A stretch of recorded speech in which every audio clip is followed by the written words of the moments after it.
Trigeminal neuralgia 1 is lancinating, it is triggered, it has a memorable onset. Patients typically know when they first experienced it, and it responds to anti-epileptic drugs such as Tegretol or Lamictal. Now, what is also important is that it tends to respond more successfully to microvascular decompression. Trigeminal neuralgia 2 has more of an aching or burning component. It also responds to anti-epileptic drugs, but not as well, and has fewer pain-free intervals. The hypothesis is that trigeminal neuralgia 2 is due to demyelination, which then allows for what we call ephaptic transmission. This is crosstalk. So the idea is that when there's the loss of myelin, which is the insulation on the nerves, that signals traveling in the nerves can jump from one nerve to another.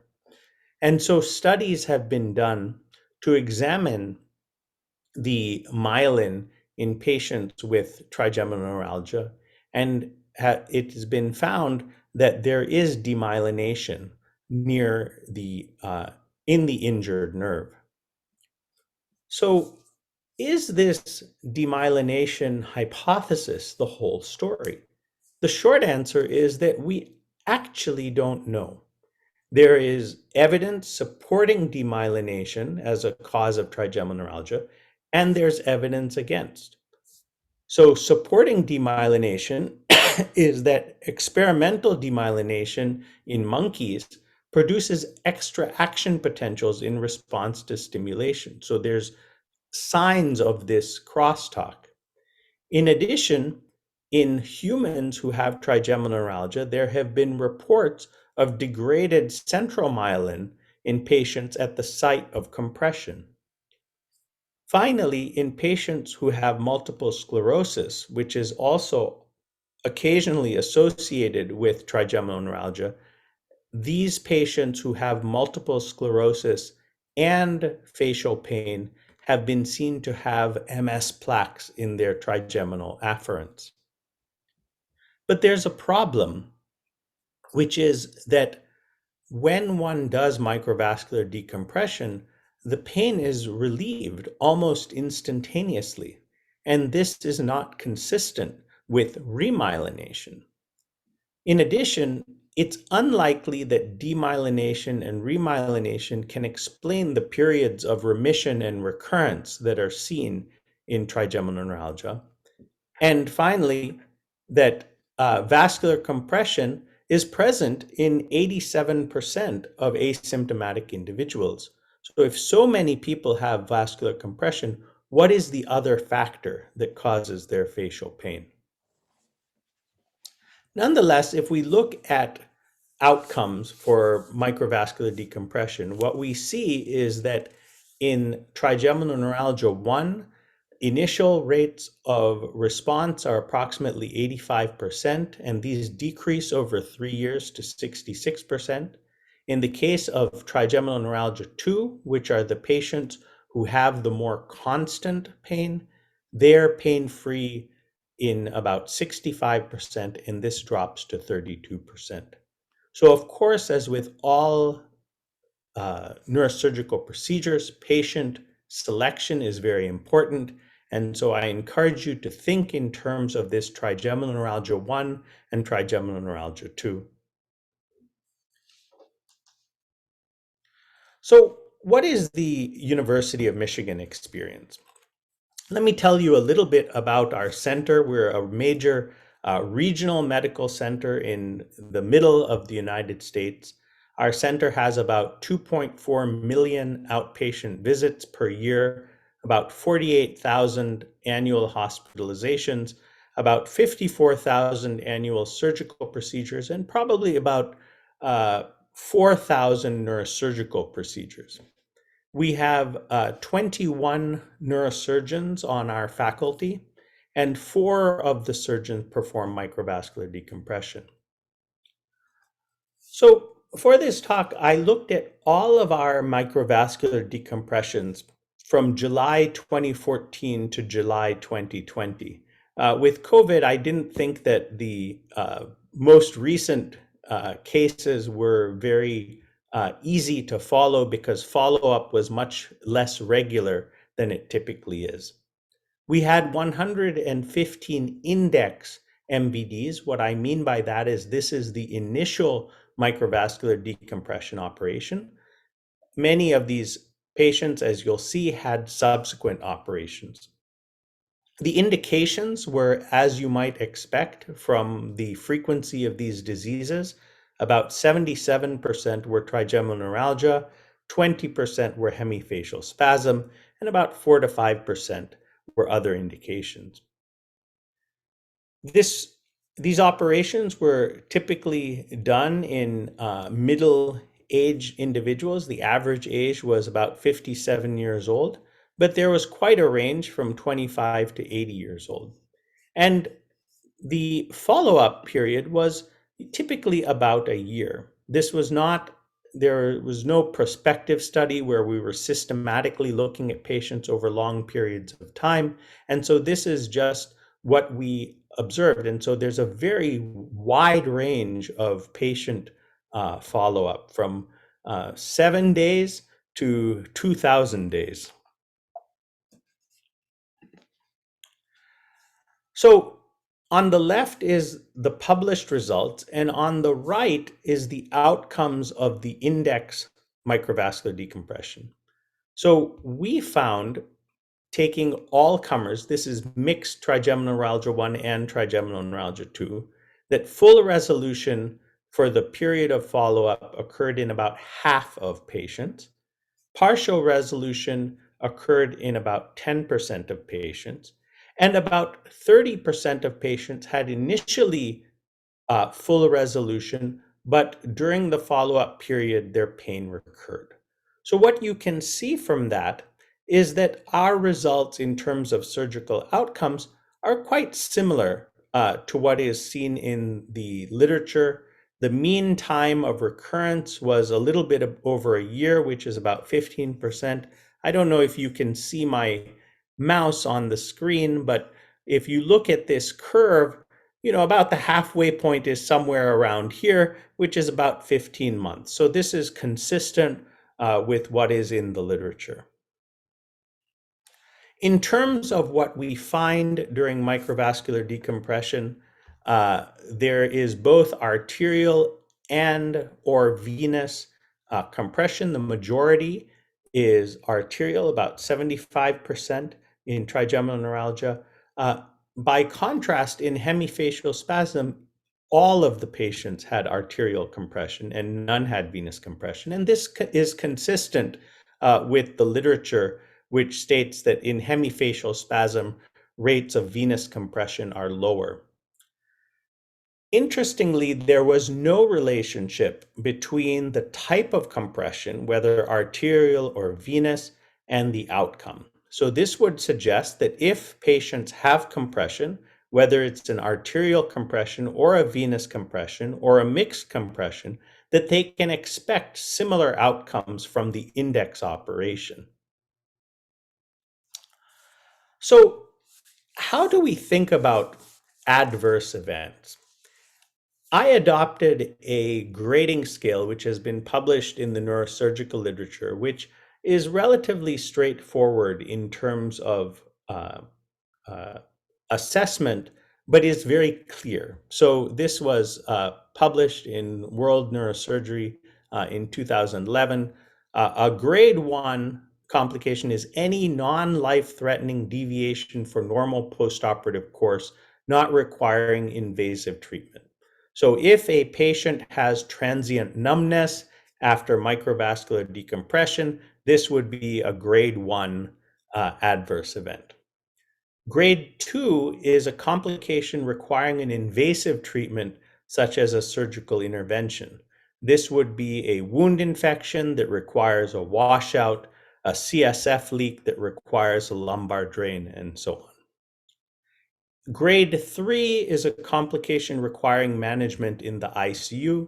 This, of course, varies from center to center, but in our center, this typically was a significant reoperation, such as a posterior fossa hemorrhage or so on, where a patient would need to be monitored after surgery in the intensive care unit. And finally, grade 4 is death. And fortunately, we had none of those. So if you look at the number of patients who had no complications, and this is a relatively strict criteria. So even someone who has numbness or some hearing diminishment after microvascular decompression is counted as an adverse event. In this case, the patients who I could say have no complication at all, you could hardly tell they had surgery, was only about 39% of patients, so 4 out of 10. So that means that 6 out of 10 patients had some adverse event. Of course, the majority of these were very minor. About 45% of the complications, 52 patients experienced these grade 1 non-life threatening deviations. 10% required surgical intervention. 6% required the ICU. So about 1 in 6 patients has what I would call a major complication of surgery, about 16%. And what were these complications? So in terms of management, about 23% required surgery, the 16 that I mentioned. An additional 2 required lumbar drainage for CSF leak, and 52 were treated non-surgically. What did we see? Well, the most common thing, as one might suspect from manipulation of the trigeminal nerve, which was our most common operation, is numbness. In addition, in the case of hemifacial spasm or trigeminal neuralgia, there might be some transient weakness. Hearing loss and dysfunction, we do use Bears monitoring in the operating room. Some detectable or subjective hearing loss occurred in about 12% of patients. Cerebellar dysfunction, which was things like unsteadiness of gait or dysmetria, those all got lumped into cerebellar dysfunction, were about 9%. 1 in 20 patients had a pseudomeningocele, and 1 in 10 patients had CSF leakage. About 9% of patients had an infection, and then 1 in 5 patients had some other complication. It may be rare, and these were all relatively rare. So hydrocephalus, changes in cognition. We had a patient who had a muscle injury. We had encephalitis. There were patients who had peripheral neuropathy. We had patients who complained of vision changes, such as a sixth nerve palsy. We had a patient who had salivary dysfunction due to lateral flexion of the neck compressing their parotid gland. And also one thing which is quite common is prolonged nausea. So if one has bleeding in the posterior fossa, patients often have nausea and vomiting postoperatively. And that is treated with steroids. So if that nausea was sufficient enough to be commented upon in the chart, then I counted that. So, oops. So there's another saying in English, which is, when it rains, it pours. So if someone has one complication, what are the chances that they have additional complications? So about 75% of patients had at most one, typically minor, adverse event. About 6% of cases were associated with three or more, I shouldn't say complications, I should say adverse events, transient numbness, plus hearing difficulties, plus a little bit of cerebellar dysfunction. 35% had so the chances of having a second adverse event if you had a single adverse event was about 35%. So 1 in 3 patients who had a complication, the chances of having a second complication if you had one was about 1 in 3. One of the common topics in the literature is of petrosal vein coagulation, particularly in trigeminal neuralgia. As you know, the petrosal vein sits in the corner, and when one is trying to access the fifth nerve, the petrosal vein complex is commonly in the way. Most surgeons will make efforts to preserve the petrosal vein. However, the uh, effect of avulsing the petrosal vein can be quite devastating. And so often the petrosal vein is coagulated. So in trigeminal neuralgia, which is when this is more of an issue, the petrosal vein was coagulated in our center in about half of patients and then partially coagulated in another quarter of patients. So about 3/4 of patients had some petrosal vein coagulation, and then 1/4 of patients it was preserved. In the case of hemifacial spasm, of course, one is further inferior away from the petrosal vein complex, and so only about 1 in 20. What is important in our series is that there was no relationship between coagulation of the petrosal vein and either the number or the severity of complications. I should say that this does not mean that one can coagulate the petrosal vein with impunity. It's simply that in our series, we could not measure a difference between coagulation and non-coagulation. So what I conclude from this is that if it is necessary to coagulate the petrosal vein, one should not be fearful of doing that if it is necessary to perform the surgery safely in your individual hands. I also took a look at the performance of individual surgeons, and I left them anonymized for obvious reasons. Um, so we have 4 surgeons who perform microvascular decompression. And you can see that one is a junior surgeon with relatively few cases, and then 3 are more senior surgeons. What was interesting and delicate is that there was wide variation in the complications by the surgeon. So, for example, we have a surgeon D who is uh, quite senior, who had uh, times to recurrence for symptoms which were considerably more rapid than the other surgeons. So, as I mentioned, the time to recurrence was on average about 15 months. Surgeon D, it was about 3.5 months. In addition, the major complications were 31%. Recall that this is for patients who require an operative intervention. So why is that?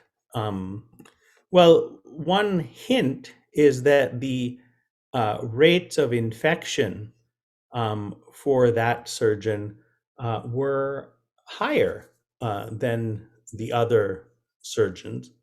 and the rates of CSF leakage were also higher. Um, this intrigued me. And so one of the things that I looked at was the seniority of the assistant who was in the room. And I should say that Michigan is uh, a wonderful center, and we have very, very talented residents.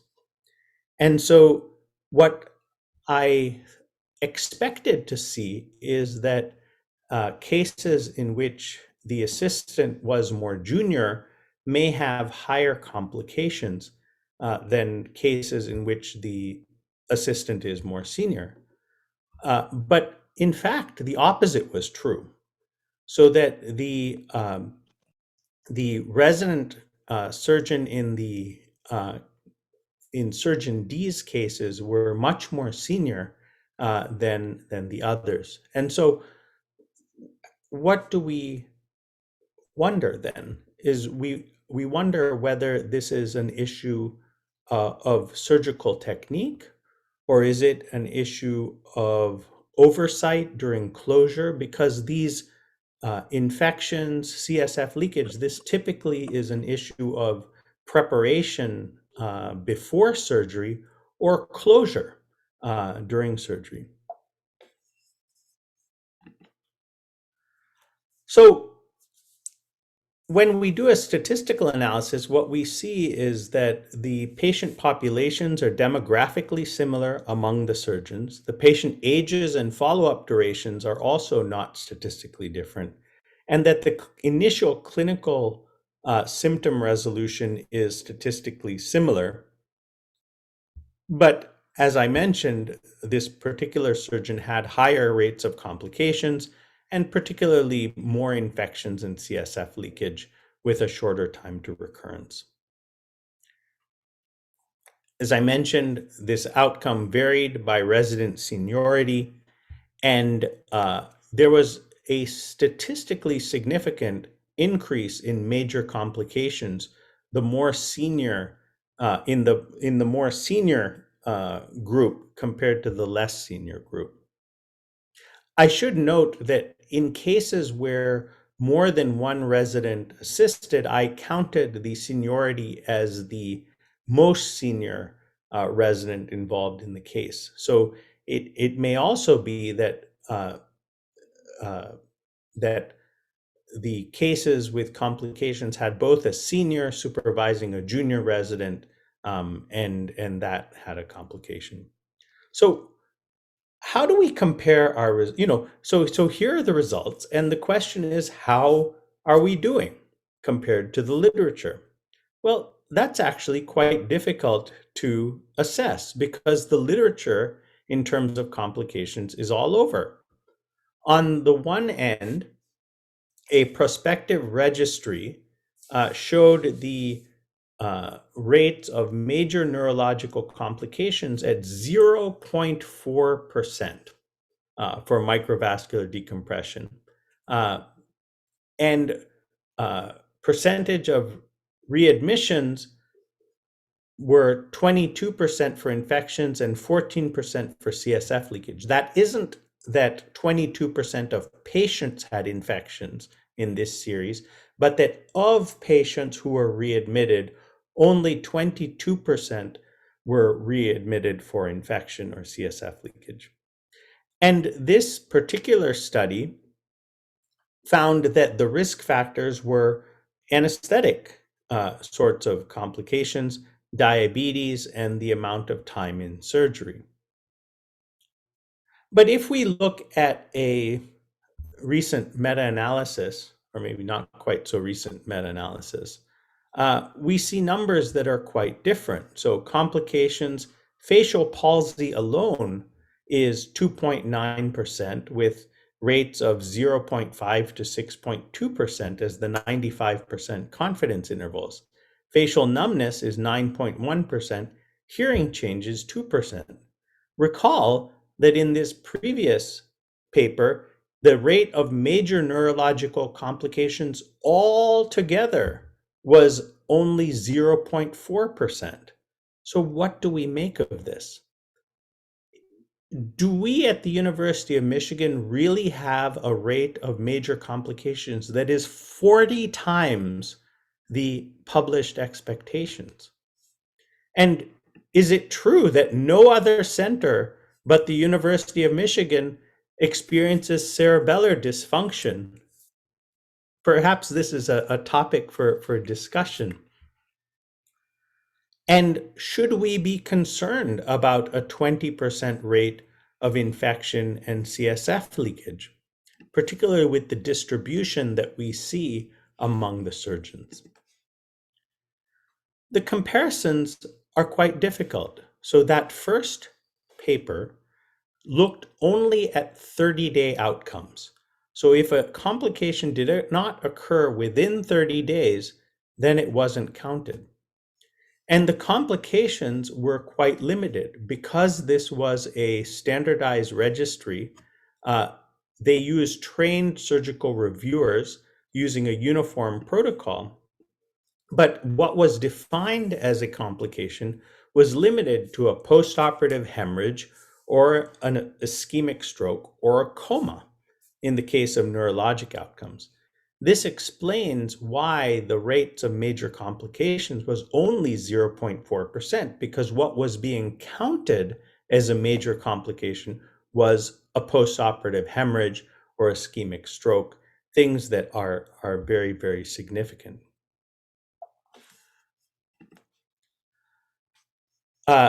In terms of the petrosal vein sacrifice, as I already mentioned, we had only about a quarter preservation, and Dumont and Sindhu, excellent group, found similar distributions of venous compression as we do, and they found that venous sacrifice may lead to serious complications, but only occurs rarely, so 1.6% of cases where there was venous sacrifice. And this seems to be consistent with our findings, that there are a minority of patients who have, this was for all microvascular decompressions, there's a minority of symptoms, patients who have venous involvement, and that the petrosal vein can be safely coagulated, though it occasionally can result in a rare complication.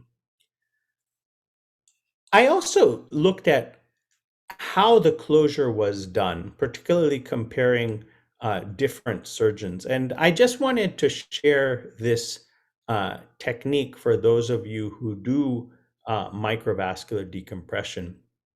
The surgeon with the lowest rates of CSF leak and uses a locally harvested fascial graft to help close the dura and does a watertight closure. This is not, unfortunately, I didn't have any really good pictures, and because of COVID, we haven't been doing cases lately to take pictures from.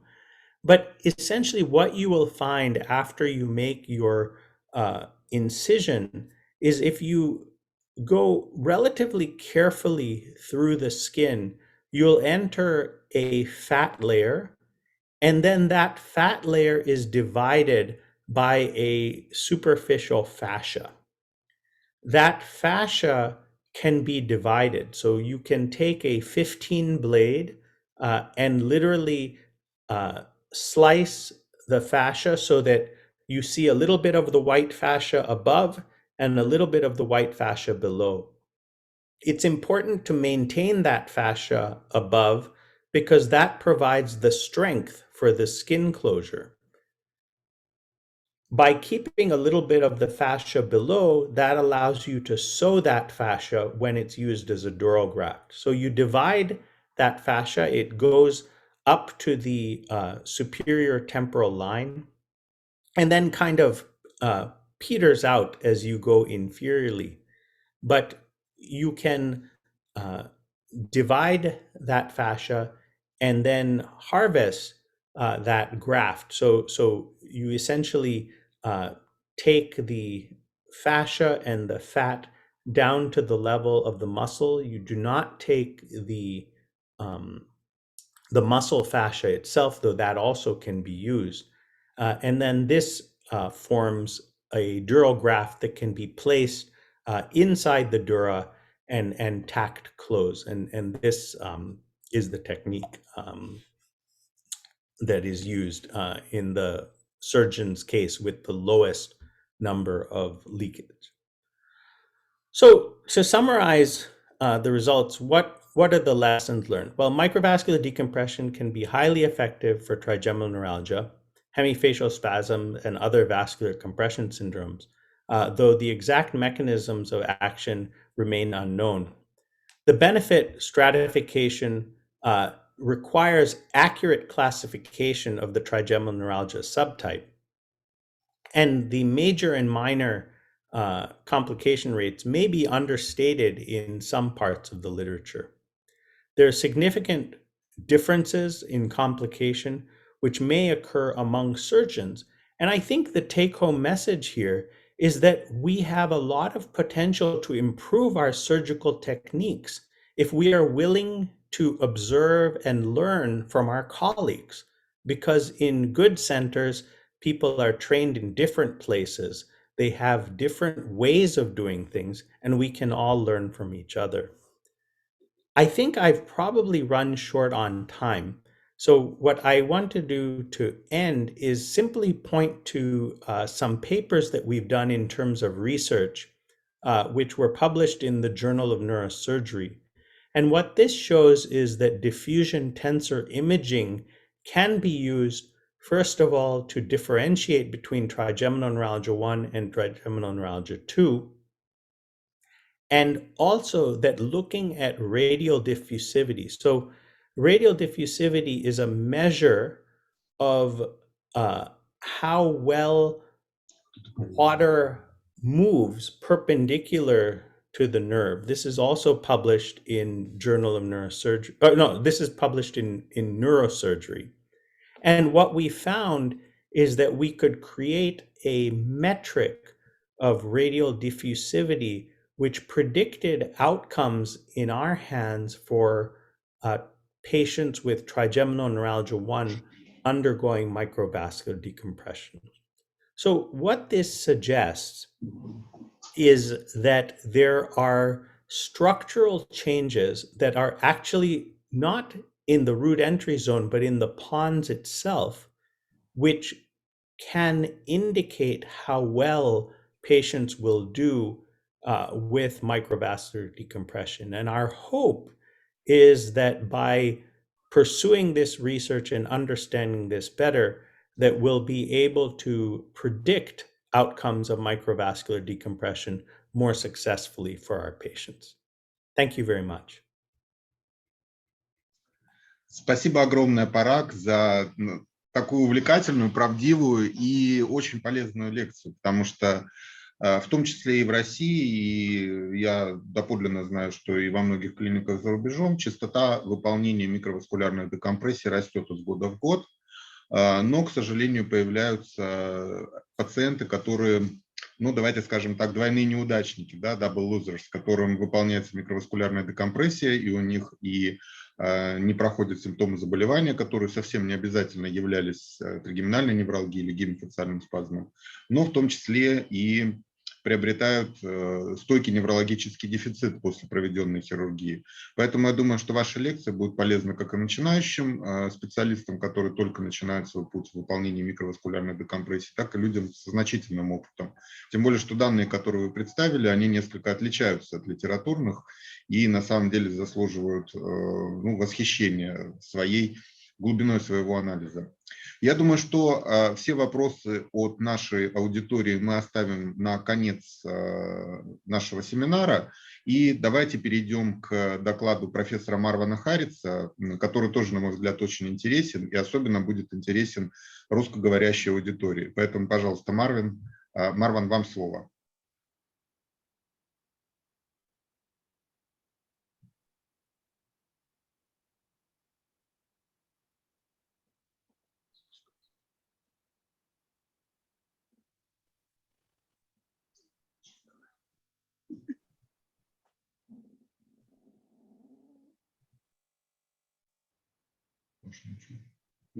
Нету звука.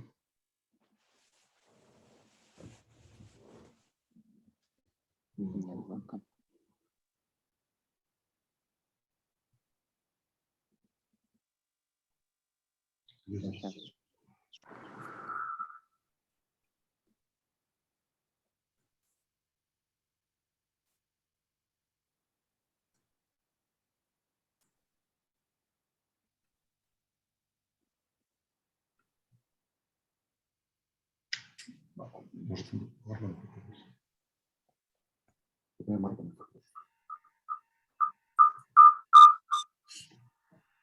Maron? Yeah. Would you please start your presentation on your laptop, Okay. please? Shall I share my screen? Yes, please. Okay. 1 second.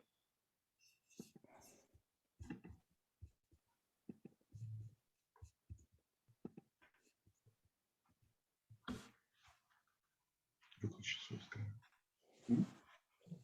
Выключи свой экран.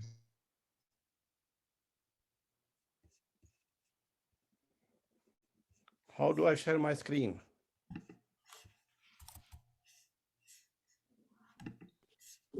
You were sharing it fine before. Yeah, that's it. Below on your screen, there is a green button. Share the screen. Do you see that? Wait a minute.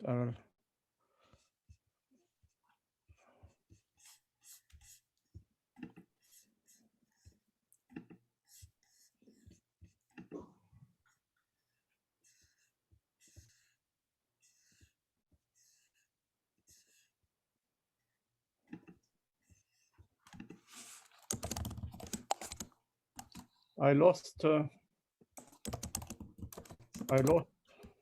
is it? What did you lose?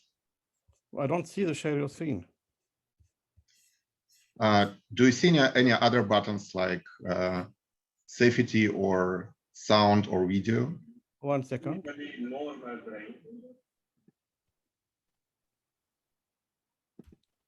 Okay. Share screen. Yes. Share screen.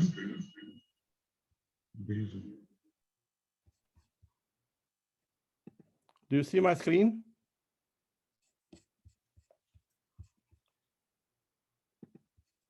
Not yet. Not yet. Okay.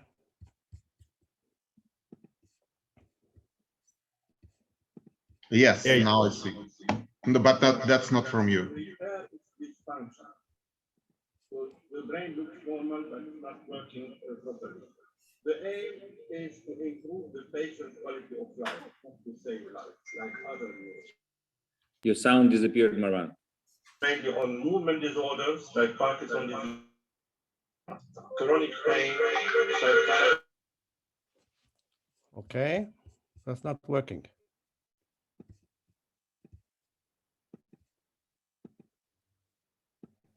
It's better.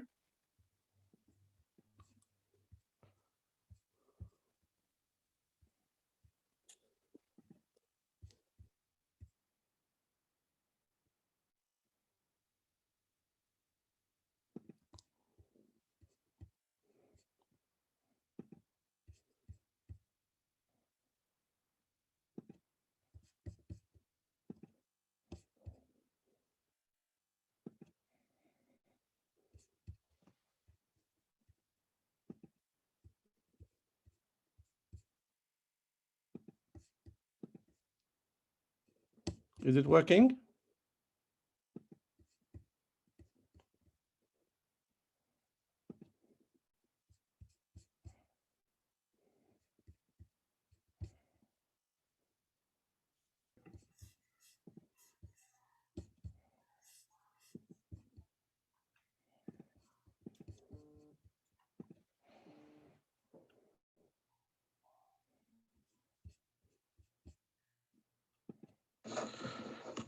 Thank you very much, Dr. Andrei Sitnikov, for inviting me to talk at this symposium.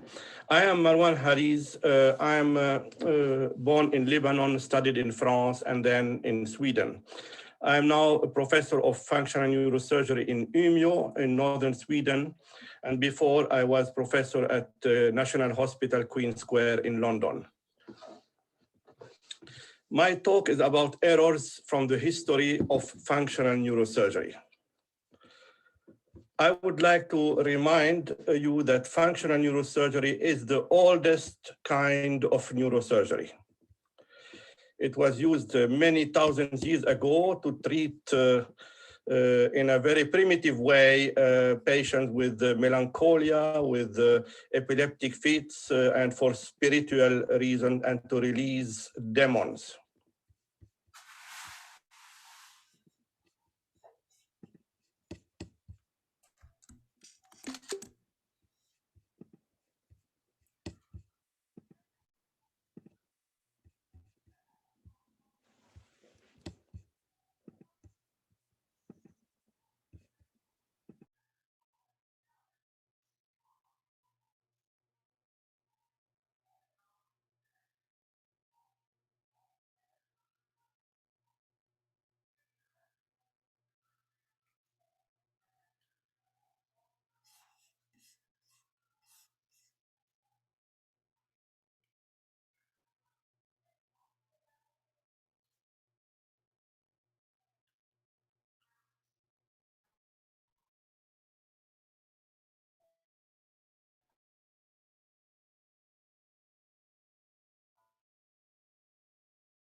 Place the electrode properly. So this is my error of inattention. Another of my errors by inattention is that I did not fix properly the arc of the frame. So the arc with the electrode in the head slipped down, and the electrode at the target did like a cut in the thalamus, and there was a small bleeding. That was my error of inattention. Another one is when I did a STN-DBS on a patient that went very well, but I forgot to check the blood pressure. And 24 hours later, the patient was had a small hemiparesia, and then the CT scan showed this, and the blood pressure has been, since operation, very high, and nobody cared about that. This is not good. This is inattention and sloppy error. The last example is my own error, where I did not plug the burr hole or the dura opening properly, and there was CSF coming out from the brain and from the head, and air entering, and we ended up with a Mount Fuji syndrome that eventually went okay, but this could displace the location of the electrode. Errors because of bad patient selection. This patient came for operation for essential tremor, and you see here a stereotactic MRI with the frame on the head. And when we saw this, we said, this patient we cannot operate.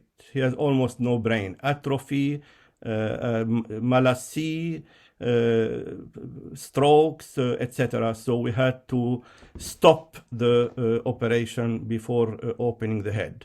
And this is my error because I did not check the previous MRI before I put the frame on the head. Another error is bad patient selection. This is a published patient who had subthalamic nucleus stimulation for Parkinson's disease, but he have deficits in speech and cognition before surgery. He was better motor-wise after surgery. Mobility was better, but he was demented. So he had to be in an institution and had increased dependency. So his quality of life was much worse. These are examples of bad patient selection. Now, errors because neurosurgeon is crazy. And this I will show from the literature. This is a survey of a North American functional neurosurgeon published in 2011. And they wrote that nearly 50% of survey respondents believed it would be ethical if a safe and effective procedure were developed to provide healthy individuals with surgical memory enhancement. So DBS for healthy people to enhance their memory. This is crazy.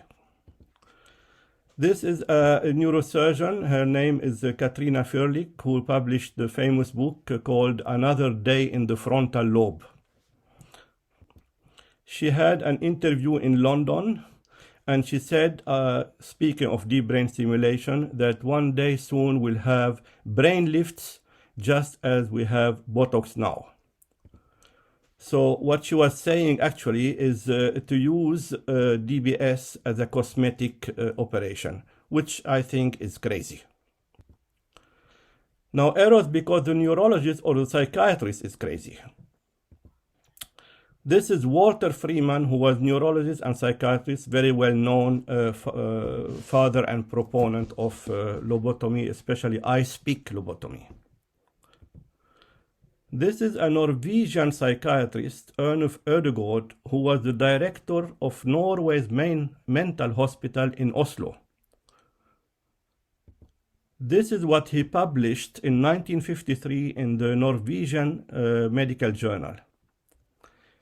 He published, "Psychosurgery can be easily performed by the psychiatrist himself with the tools he might have in his pocket, and strangely enough, it may be harmless and effective."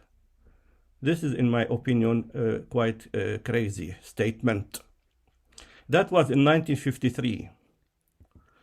I remind you that in Soviet Union, lobotomy was banned already in 1949, as I saw in this article in the New York Times from August 1953, but this you knew already. Another crazy neurologist paper is this paper in Brain about functional and clinical neuroanatomy of morality. So the author studied brain activation during moral versus non-moral picture viewing in psychopath and non-psychopath. And they suggest the potential use of DBS to treat antisocial behavior and abnormal morality, which is completely crazy. Because this gives us a déjà vu of the work of Delgado in the United States in '69, when he published a book called Physical Control of the Mind Towards a Psycho-Civilized Society. Another déjà vu is the work of psychiatrist Robert Heath from Tulane University in New Orleans, who was obsessed with a surgical control of behavior using multiple electrodes in multiple targets. Now, errors due to incompetence and ignorance of anatomy. Here is targeting according to the atlas of the subthalamic nucleus. And the surgeon did not understand that what he is operating is not the atlas, which is based on autopsy of patient in the 1950s. He's operating on the patient who's on the table. And this target, according to the atlas here, is outside the subthalamic nucleus. This is paper from the American Journal of Rentgenology, 1997, MR imaging of stereotaxic pallidotomy and thalamotomy. And here they show a microelectrode guided thalamotomy, which is not a thalamotomy, this is a pedunculotomy. And here they show a picture of a pallidotomy with multiple intersecting microelectrode track to map the pallidal target in view of pallidotomy. I don't see a pallidotomy, but I see almost a lobotomy with a huge edema here with bleeding along the track, etc. This is a paper from 1997 of high-frequency thalamic stimulation for treatment of tremor. And this is la crème de la crème of North American neurology. And they show only one picture saying that this is MRI of the brain demonstrating DBS lead with 4 contacts in the ventral intermediate nucleus of the thalamus, in the VIM. Is this the VIM? The VIM is here. and the electrode is in the posterior pulvinar, abutting on the ambient cistern, about 1 kilometer behind the target in stereotactic space. This is Dr. Germano, who is Associate Professor and Director of Stereotactic Neurosurgery at Mount Sinai Medical Center. She had a continuing medical education, published in Contemporary Neurosurgery about DBS for the treatment of Parkinson's disease. And this, you pay $50 to learn that the external pallidum and internal pallidum are anatomically adjacent, separated by the internal capsule. And this publication is still on the internet. You can download it, and you can read here that external pallidum and internal pallidum are adjacent, separated by the internal capsule, never corrected. This is like saying that Syria and Iran are separated by Egypt. So they don't know the geography of the brain, and they teach how to do the surgery. This is another example in the Journal of Neurosurgery in April 2015, a paper about anatomy of the subthalamic nucleus with correlation of DBS, with the authors here, and the last author is the very famous Albert Roton. And they write in that paper, the thalamus is located posterolateral to the substantia nigra. They write that the STN was located anteromedial to the red nucleus, which is completely wrong, completely wrong. So I wrote a letter to the author and said, you should retract this paper. This is completely wrong. And the paper was retracted here. One more example. This is a pallidotomy for generalized dystonia, published in 1997, one of the first. And we see here a pallidotomy in the globus pallidus, posteroventral here, but this is not a pallidotomy. This is in the middle of the internal capsule, the motor internal capsule. This is the anterior branch of the internal capsule, and this is the motor branch. So this is a pallidocapsulotomy. One more example. This is from Harvard Medical School, Beth Israel Hospital, where they write about this figure that a DBS patient's arrows indicate bilateral substantia nigra pars compacta lead. Substantia nigra pars compacta leads. So look at this picture. We see the ventricle here, and we see the electrodes here, and they say it is in the pars compacta at the level of the third ventricle. The pars compacta is about 1 centimeter below the ventricle, So they don't know what they're talking about. This is error, even published error. Now, after errors due to incompetence with anatomy, here are errors due to ignorance of history. In Advanced Neurology in 2006, 2 psychiatrists from Cleveland Clinic published a chapter about behavioral neurosurgery. They wrote one of the most notable surgeons was the American neurosurgeon Walter Freeman. Walter Freeman was a neuropsychiatrist. The surgeon is James Watts that you see here. The surgeon abandoned Freeman when he became too liberal in his indication and lobotomy. He was not a neurosurgeon. This is our Bible, at least here in Europe, which is Human Neurological Surgery. There was a chapter about the history of functional neurosurgery, but by the late Roy Baquet, who unfortunately died a few years ago. Baquet wrote, Bechtereva was the first to attempt therapeutic deep brain stimulation. After implanting 20 to 40 electrodes, he stimulated for several weeks with some success. He. Bechtereva was not a he. Bechtereva was a woman, as you of course know better than me. Very famous, who died in 2008. She was so famous that the president of Russia at that time, Dmitry Medvedev, expressed his condolences on the official web portal of the President of Russia.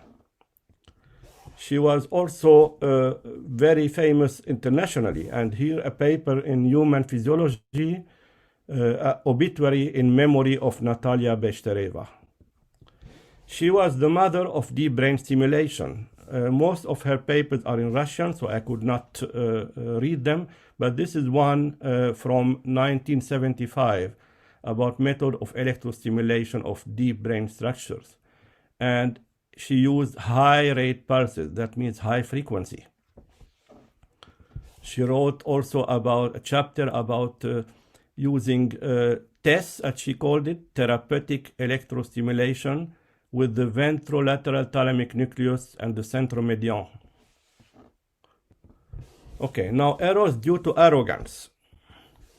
This is a letter by Harold Hughes in New York, who attacked Bechtereva, and he writes, Bechtereva describes the results of applying direct current pulses and single trapezoid of up to 10 milliamp for 30 seconds directly to the human brain. It is not surprising to learn that the subject experienced negative emotional response under such harsh treatment. And one doubts that such experimentation would be permitted in most countries. That was in 1970, where already in the United States they were doing experiments with the deep brain stimulation since the 50s. Bechtereva replied in 1971 in the American Journal of Psychiatry. She wrote, the review by Dr. Hughes of biocybernetics in the central nervous system is wholly illiterate, but this is certainly up to the author. However, what he has written about my particular paper not only roughly perverts its sense, but also essentially charged me with experimentation on human beings. The method of implanted electrode is known to have been employed for diagnostic and therapeutic purpose in many countries since 1949, including your own country since the beginning of the 50s. It is also widely known that the negative emotional responses as well as the positive ones are observed during the diagnostic procedure and have been described in numerous papers, including American ones. These emotional responses are transitory, they do not affect mental states of the patient, and they are mentioned in the paper only in terms of securing the safety of the therapy. I consider it my duty to call your attention to the inadmissibility of such tendencies in so serious a scientific journal as the one that you are editor of. And Dr. Hughes replied, actually apologizing. He wrote, Dr. Bechtereva is known for her many distinguished contributions to neurophysiology and is, I am sure, sensitive to the health and comfort of her patients. It is accepted that her procedures were diagnostic and therapeutic in purpose. Another arrogance. This is the first meeting of psychosurgery in Lisbon in 1948 with Walter Freeman, who was here. And there was a neurosurgeon, William Scoville, who tried to do cingulotomy, section cingulotomy, to avoid the side effect of the very brutal lobotomy. So he described lesions made in the singular gyrus by suction through 2 vertical incisions. Walter Freeman, not very kindly, said of the technique used that it was like putting a vacuum cleaner into a bath of spaghetti and trying to make a clean incision. So this was a psychiatrist attacking a neurosurgeon who wanted to have a better operation. So much was the arrogance. Now, errors due to dishonesty in publications. This is a publication from 2011, Diagnosis and Treatment of Complications Related to Deep Brain Stimulation Hardware. And they showed this picture where one electrode was going from the right to the left, of course by mistake, ended up here to the left of the midline, and this is the other electrode here. And they call this related to deep stimulation hardware. So this is a complication related to DBS hardware according to the authors. Now, if you take your car, let's say a Mercedes, and you go drive to London, and you travel on the right side of the road in England, and you have an accident because you are driving on the right side of the road, in a country where driving is on the left side. So you have an accident because you drive on the right side of the road, and you call this complication related to the Mercedes. I mean, this is dishonest. Another example, this is the New England Medical Journal in September 2001 about DBS of the subthalamic nucleus and the pallidum for Parkinson's disease. It is on the basis of this paper that FDA approved DBS in the United States. This paper was prepared by a bunch of neurologists, big shots like Obezo and Olanov. And if you look at table 5 of this paper, table 5 about adverse events associated with DBS, in 102 bilateral subthalamic nucleus DBS and 41 bilateral GPI DBS, almost no side effect. And you look at this table in detail, and you see, for example, there was only one dysarthria in 102 STN DBS patient and 0 in 41 pallidal patient. This is impossible. It's much more than that. So I was very surprised, and I demanded to see the database on which this is published. So I went to Medtronic, who had the database, and after a lot of discussion, I could see the Medtronic confidential database, where for dysarthria, they had in the subthalamic nucleus 16.7% and in the pallidum 7.9% dysarthria. And not only that, I looked at confusion, intracranial hemorrhage, positioning difficulties. I looked at continuity of the lead, migration, infection, breakage of lead, abnormal healing, etc. All these complications and adverse events were much more in the database than in the paper. This is fraud. This is dishonesty. This is an error in publication. And these errors are by, unfortunately, not neurosurgeons, but by neurologists. So the conclusion of my talk is, in functional neurosurgery, the first rule is primum nil nocere, not to harm. It is a very delicate surgery on an anatomically normal brain. It demands high ethical standard. It demands a very good training. And most errors can be avoided if you know the anatomy, if you know how to operate, and if you have the right patient. And for this, multidisciplinarity is important. However, it's the neurosurgeon who should have the last decision, not the psychiatrist, not the neurologist. And unfortunately, there is a lot of craziness, ignorance, incompetence, and arrogance in the literature on functional neurosurgery. We cannot do anything about that because a fool with a tool is still a fool, like Lars Lexell used to say. Thank you for your attention. Марван, спасибо огромное. Это очень интересная лекция. Ты знаешь, я обожаю твои лекции, посвященные ошибкам, потому что они всегда составлены вот с таким глубоким знанием нейрохирургии функциональной и с глубоким анализом литературы. Я всегда завидовал твоему качеству так вчитываться в статьи и находить подобные вещи. Но я думаю, что это очень полезный навык, и он будет полезен всем, особенно начинающим специалистам в области функциональной нейрохирургии, потому что действительно то, что излагается в статьях, зачастую не соответствует действительности, и всегда нужно подходить критически. Поэтому я думаю, что все участники пока подготовят вопросы к вам и к доктору Патилю, а я, наверное, закончу со своей презентацией. И сегодня я буду говорить как раз о ошибках в области хирургического лечения эпилепсии, в частности, в области стимуляции переднего таламического ядра. Почему я выбрал эту тему?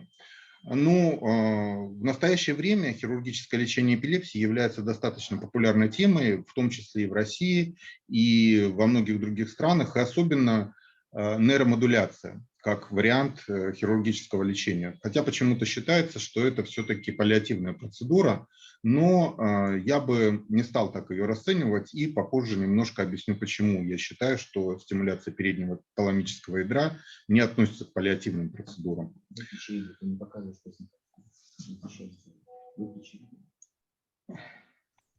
Сейчас, секундочку.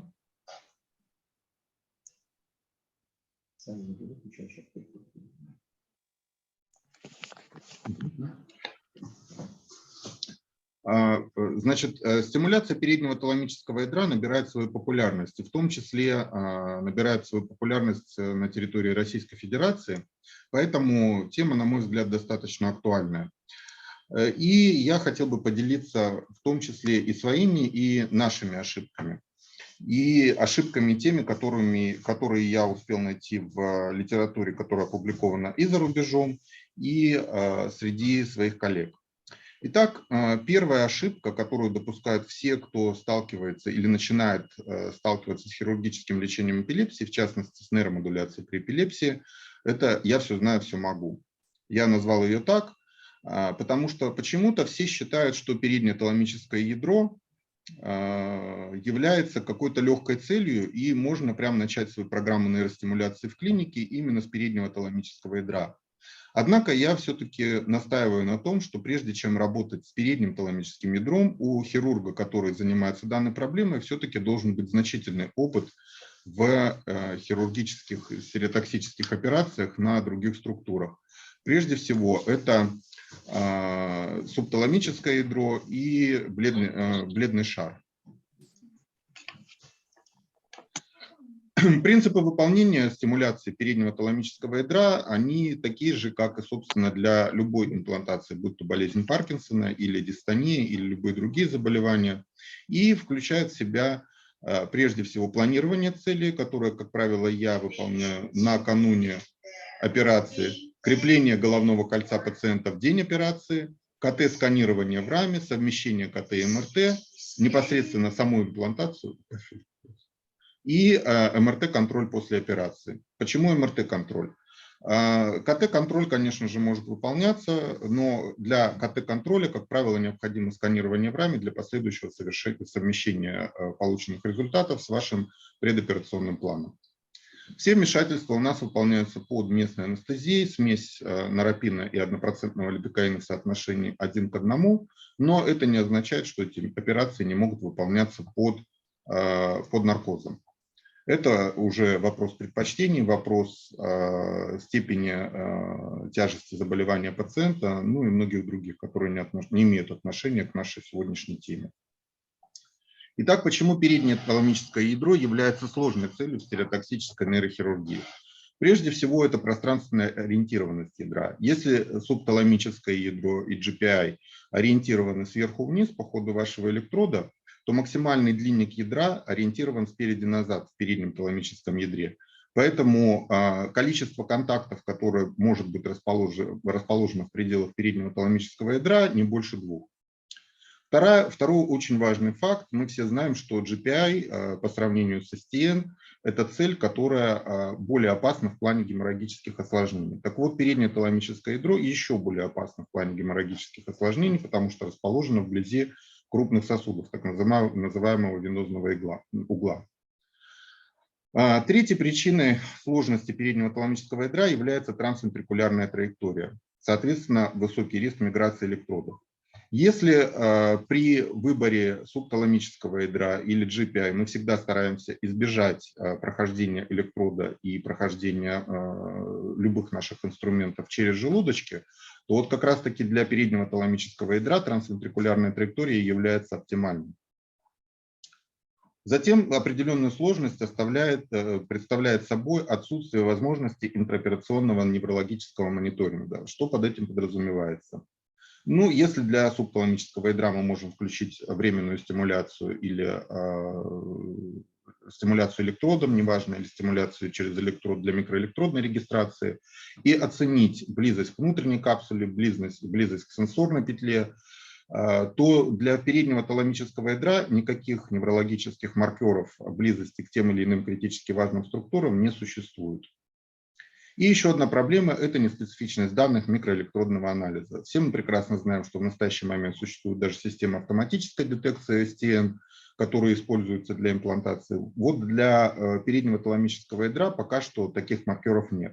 Несмотря на то, что есть публикации, говорящие о том, что так называемый driving response в переднем таламическом ядре является предиктором правильного расположения электрода, это далеко не так, потому что при стимуляции в 7 вольт, 5-7 вольт, вы получаете ответ с ЭЭГ практически в любой точке стимуляции мозга, поэтому ориентироваться на это тоже не стоит. Вторая распространенная ошибка – это не тот пациент. Почему? Все вы прекрасно знаете результаты исследования Санты и результаты исследования МОР. Оба эти исследования были проведены компанией Medtronic.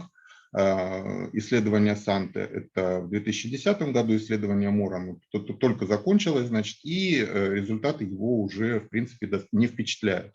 Почему это случается? Давайте посмотрим на таблицу, в которой она достаточно большая, но не нужно полностью ее перечитывать, здесь все прекрасно видно. Предыдущие хирургические вмешательства до имплантации электрода в переднее таламическое ядро выполнялись практически у половины пациентов, которые вошли в исследование Санта. Это означает только одно, что если этим пациентам ничего не помогло, давайте предложим им методику, которая может помочь, а может и не помочь. Соответственно, такой подход не может являться критерием отбора пациентов. Да, мы можем проводить, собственно говоря, имплантацию электродов в передние таламические ядра после ранее перенесенной хирургии, но это не должно являться критерием отбора пациентов на хирургическое вмешательство. И если вы обратите внимание, то части пациентов выполнялись все возможные нейрохирургические вмешательства по поводу эпилепсии, которые только можно себе представить до имплантации электродов. Вторая такая, вот, скажем, ошибка в отборе пациентов – это не учет, собственно, самих приступов, да, и семиологии приступов. Опять же, вернемся к исследованию Санты. Посмотрите, пожалуйста, все приступы, включая, ну, это старая классификация, но давайте пока использовать ее. Простые парциальные, сложные парциальные, парциальные со вторичной генерализацией, генерализованные и даже неклассифицированные приступы, они практически все были включены в это исследование. То есть отбора пациентов по, так скажем, по виду заболевания, по типу эпилепсии не происходило. И локализация. Локализация была практически во всех участках мозга, и в лобных, и в височных долях, и диффузная или мультифокальная, и в затылочной, и в теменной доле. Но мы все с вами прекрасно знаем, что переднее таламическое ядро практически не имеет проекции ни в затылочной, ни в теменной доле, поэтому, собственно говоря, каким образом можно лечить эпилепсию, которая не связана по своему патогенезу с теми участками мозга, в которые пытались, собственно, и вылечить. Ну и даже несмотря на то, что отбор пациентов осуществлялся в Санта таким образом, в принципе, результаты достаточно впечатляющие через 5 лет, да, после начала стимуляции. То есть удалось добиться фактически полного подавления приступов, да, вернее, не полного подавления, а более 50% подавления приступов практически у 70% пациентов через 5 лет. С учетом тех, кто прекратил стимуляцию и с учетом побочных эффектов, это в принципе неплохой показатель. То есть даже при таком отборе пациентов. Таким образом, мы приходим к критериям отбора пациентов. Кого же можно, собственно говоря, брать на эти процедуры? Ну, самые лучшие – это фокальное начало приступов с нарушением сознания или без нарушения сознания. Хотя есть работы, показывающие эффективность стимуляции переднего таламического ядра при первично генерализованных эпилепсиях, и у меня у самого есть подобные пациенты, я все-таки считаю, что эпилепсия с фокальным началом приступов является наиболее благоприятной, особенно с нарушением сознания. Начало приступов обязательно должно располагаться в лобных и височных долях головного мозга, и самыми лучшими кандидатами являются кандидаты с лимбической эпилепсией, так называемой, то есть когда очаг расположен в лимбической системе. Фокальные приступы без нарушения сознания, они менее чувствительны к стимуляции переднего таламического ядра, хотя может быть небольшое урежение фокальных приступов. И самое главное, что у пациентов с фокальными приступами с нарушением сознания, как правило, удается добиться отсутствия генерализации активности, и приступы могут просто стать фокальными без нарушения сознания, что для многих пациентов также является приемлемым результатом.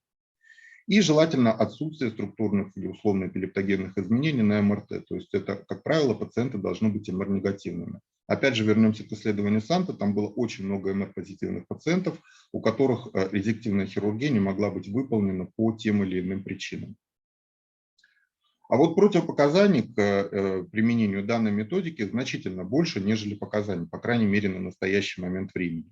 Сюда относятся и суицидальные попытки в анамнезе, которые вообще являются достаточно серьезным противопоказанием к любой имплантации электродов для ДБС. История тяжелой депрессии, психозы, которые не связаны с приступами. Как мы знаем, приступы могут быть связаны с психозы могут быть связаны с приступами и могут наблюдаться отдельно от приступов. Также прогрессивная этиология заболевания. Что имеется в виду под прогрессивной этиологией заболевания? Это любая структурная эпилепсия, которая связана с наличием деменции прогрессирующей, энцефалита Расмуссена, опухолями головного мозга. Это также не кандидаты для стимуляции переднего таламического ядра. Затем, когда имеются противопоказания к проведению МРТ, но это относительное противопоказание, при большом желании и достаточном навыке, в принципе, это можно сделать и по КТ с контрастом. Отсутствие четкого дневника приступов или документальных подтверждений приступа. Это вообще является противопоказанием к любой хирургии эпилепсии, потому что у вас не доказан диагноз. И наличие конверсионных или психогенных приступов в анамнезе. Как правило, у любого пациента, длительно болеющего эпилепсией, конверсионные приступы в той или иной степени есть, но если они превалируют в клинической картине, конечно же, это не кандидат для стимуляции переднего таламического ядра. Третья ошибка, наиболее распространенная, на мой взгляд, в публикациях, которые я встретил, это так называемая ошибка меткого стрелка. Координаты переднего таламического ядра по сравнению с другими целями, которые мы используем в стереотоксической хирургии, наиболее вариабельны. Из-за того, что имеется значительная асимметрия полушарной анатомии, отверстий Монро, венозных углов, за которыми, собственно, и располагается переднее таламическое возвышение, в котором находится переднее таламическое ядро. Здесь представлены результаты нашей анатомической работы, наших анатомических исследований в области анатомии переднего таламического ядра, и четко видно, что вот он венозный угол, таламостриарная вена, передняя септальная вена, за которой располагается переднее таламическое возвышение. Вот в этой области переднего таламического возвышения и лежит переднее таламическое ядро. Собственно говоря, оно может быть четко визуализировано по данным МРТ, и цель ваша должна располагаться прямо за пределами, прямо за венозным углом, так как нам для стимуляции нужны передние отделы переднего таламического ядра. Переднее таламическое ядро само делится на 3 субъединицы: антровентральное, антродорзальное и антромедиальное. Так вот, нам как раз нужен самый передний отдел, расположенный вблизи отверстия Монро. Средний размер переднего таламического ядра примерно 4 на 10 на 5 мм. И 10 – это его вытянутость в передне-заднем направлении. Поэтому при любой траектории электрода, идущего сверху вниз, вы попадаете не в самый большой длинник этого ядра. И, соответственно, это может быть максимум 4-5 мм. 5 мм – это вообще идеально. Поэтому, соответственно, всего 2 электрода или 1. Здесь, опять же, еще одна картинка, которая представляет собой анатомию переднего таламического ядра и рядом лежащих ядер. То есть мы все понимаем, да, что снизу лежит дорсомедианное ядро. Я объясню, почему это важно. Потому что есть вот такой таргетинг. Да? То есть это очень хорошая картинка, на которой изображены электроды Medtronic 3389, то есть те электроды, которые, собственно, используются, да, в норме при стимуляции переднего таламического ядра. И здесь отображено, что большая часть электродов расположена, 2 электрода расположены в переднем таламическом ядре, 2 электрода расположены в дорсомедианном ядре. Почему я использую вот такой вот таргетинг для планирования своей точки доступа, и почему, собственно, я делаю это посткоронарным доступом, в отличие от многих людей, которые делают это прекоронарным доступом. Значит, точка входа у меня, как правило, располагается на 2 см сзади от коронарного шва, по причине, по которой я уже сказал. Переднее таламическое ядро вытянуто в передне-заднем направлении. Траектория всегда трансвентрикулярная, и координаты для левой и правой половины никогда не бывают, практически никогда не бывают одинаковыми, в отличие от координат субталамического ядра. И, собственно, для чего мы используем комбинированный таргетинг. Да? У нас есть стереотоксический атлас, у нас есть возможность коррекции координат по стереотоксическому атласу, и обратите внимание на эти координаты, мы еще к ним вернемся. Это средние координаты, причем безотлагательно правой и левой стороны. То есть мы осуществляем финальную коррекцию координат в соответствии с отклонением стереотоксического атласа от тех целей, которые мы четко можем визуализировать на МРТ. Это прежде всего субталамическое ядро и красное ядро. Для этого я использую режим СВОН, в котором передние таламические ядра не видны, но хорошо видны ядра, которые я выше назвал. Прежде всего это красное ядро. И тогда мы можем использовать отклонение нашего атласа для коррекции наших финальных координат. Вот после коррекции они, как правило, не отличаются от наших расчетных. Использование микроэлектродного анализа – это не обязательное условие для имплантации электродов в передние ядра таламуса, однако значительно упрощает процедуру. Вот недавно у нас был мастер-класс, посвященный имплантации при болезни Паркинсона, и я показывал своим коллегам, насколько проще и насколько легче и безопаснее проводить имплантацию, используя сингл-трек микроэлектродный анализ, который формирует канал для последующей имплантации и практически не дает возможности электроду отклониться от заданной цели, что особенно важно при трансвентрикулярной траектории.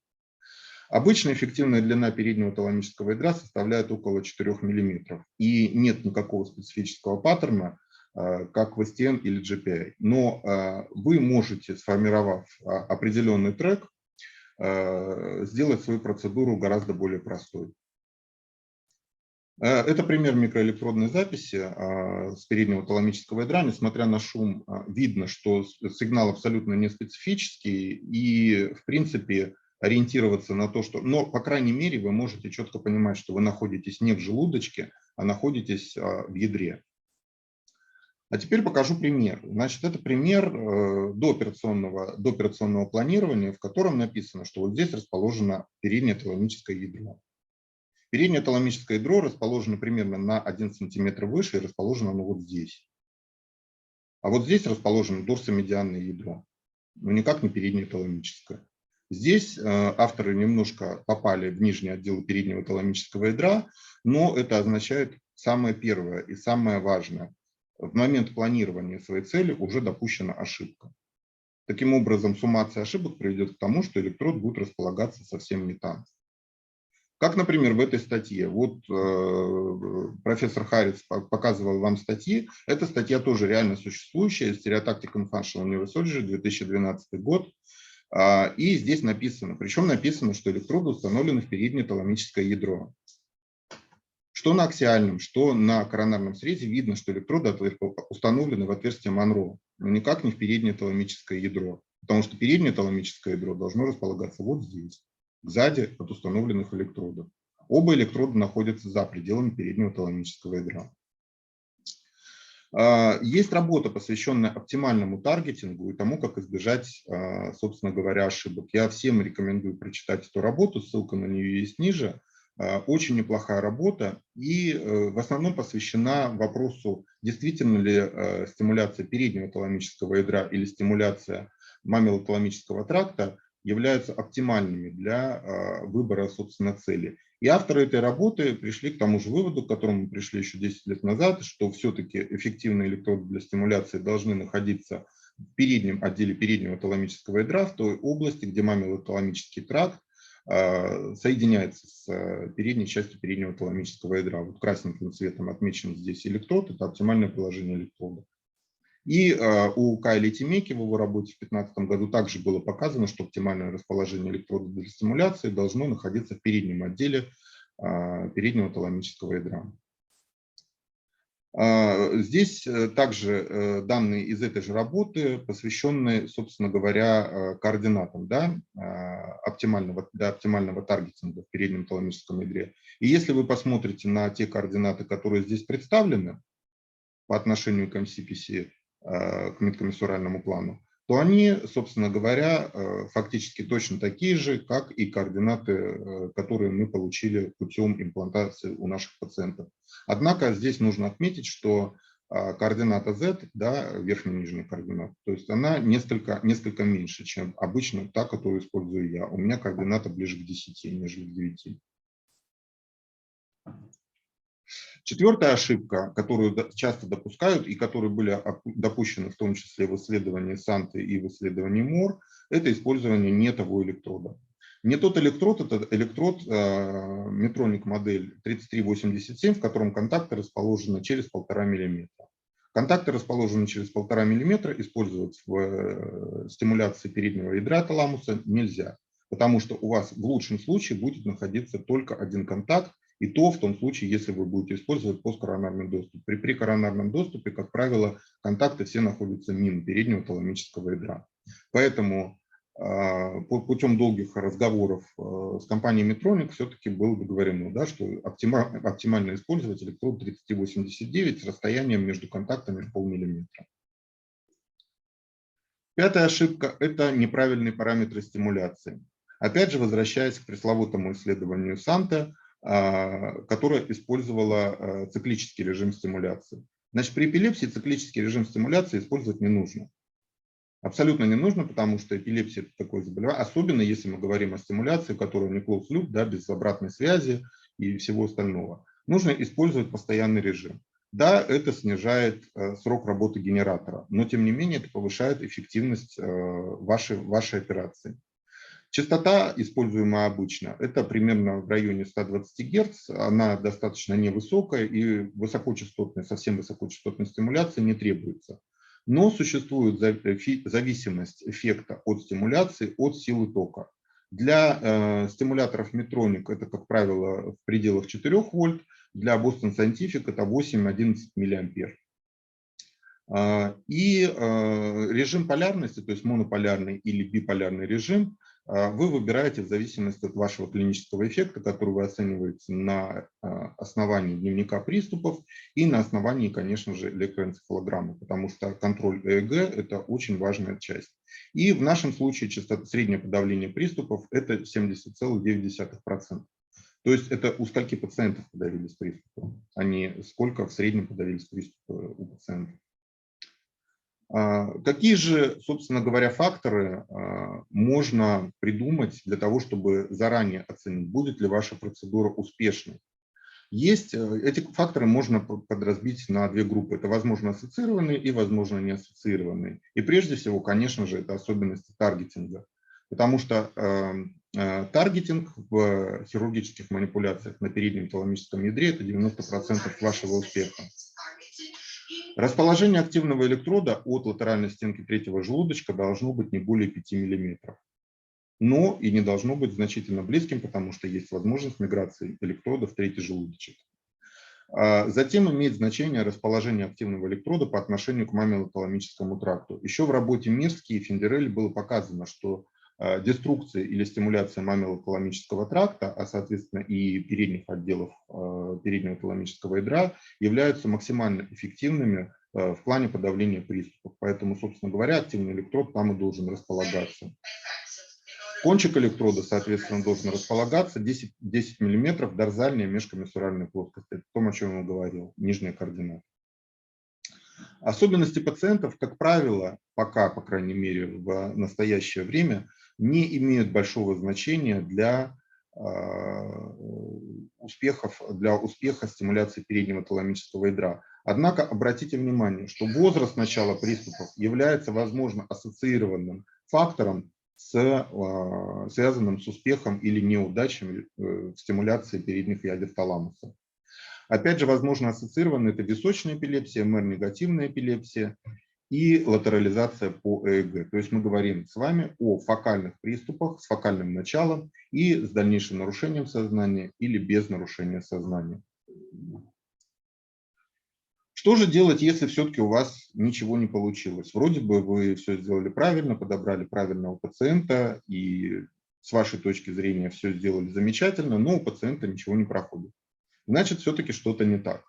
Прежде нужно изменить контакт в пределах переднего таламического ядра. Если у вас есть контрольное МРТ, которое вы выполняли после операции, а после имплантации передней ядры таламуса выполнение контрольного МРТ обязательно, нужно изменить контакт, если он у вас находится в пределах АНТ.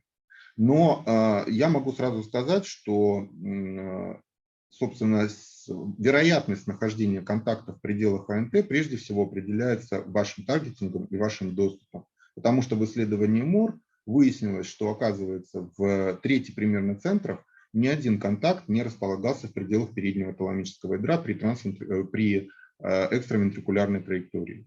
Поэтому это тоже нужно учитывать. Затем нужно пересмотреть планирование и послеоперационный МРТ. И, как правило, нужно все-таки повторить МРТ, либо изменить контакты, либо рассмотреть вопрос коррекции. На моем личном опыте был один пациент с односторонней имплантацией электродов, которому было предложено изменение, то есть удаление электрода и заново установить электрод с одной стороны, но он отказался, хотя у него частота снижения приступов была всего 20%. При этом нужно помнить, что односторонняя стимуляция, равно как и односторонняя деструкция передних таламических ядер, они не работают в плане подавления приступов. Стимуляция обязательно должна быть двусторонней, и обязательно оба контакта должны быть оптимально расположены в пределах переднего таламического ядра, иначе клинического эффекта не будет. Затем можно увеличить вольтаж до получения клинического эффекта, однако не больше 6 вольт или 12 миллиампер, если мы говорим о стимуляторах Boston Scientific. Работы, в которых эффективность достигнута путем стимуляции 7, 8, 9 и так далее вольт, ну, это, на мой взгляд, несколько нонсенс, потому что значит, что вы стоите слишком далеко от своей цели. Это то же самое по аналогии с СТ. Если вы не получаете эффект на 1,5-2 вольта, значит, соответственно, вы расположены где-то не там.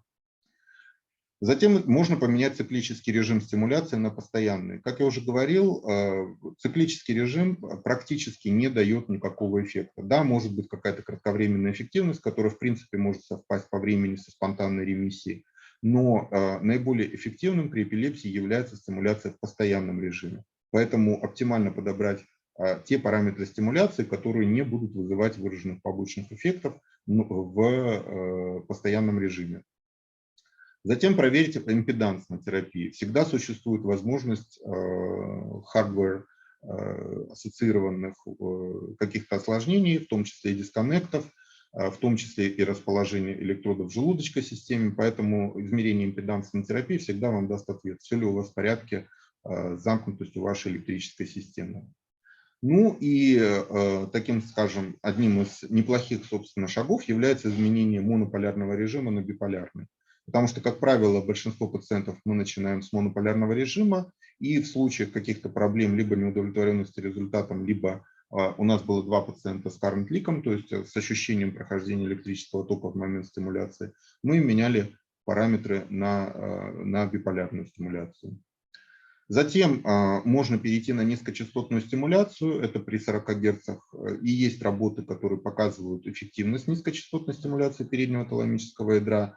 Однако я все-таки не рекомендовал бы это делать со всеми формами эпилепсии, потому что здесь стоит еще очень большой вопрос, при какой форме заболевания какая стимуляция будет более эффективна.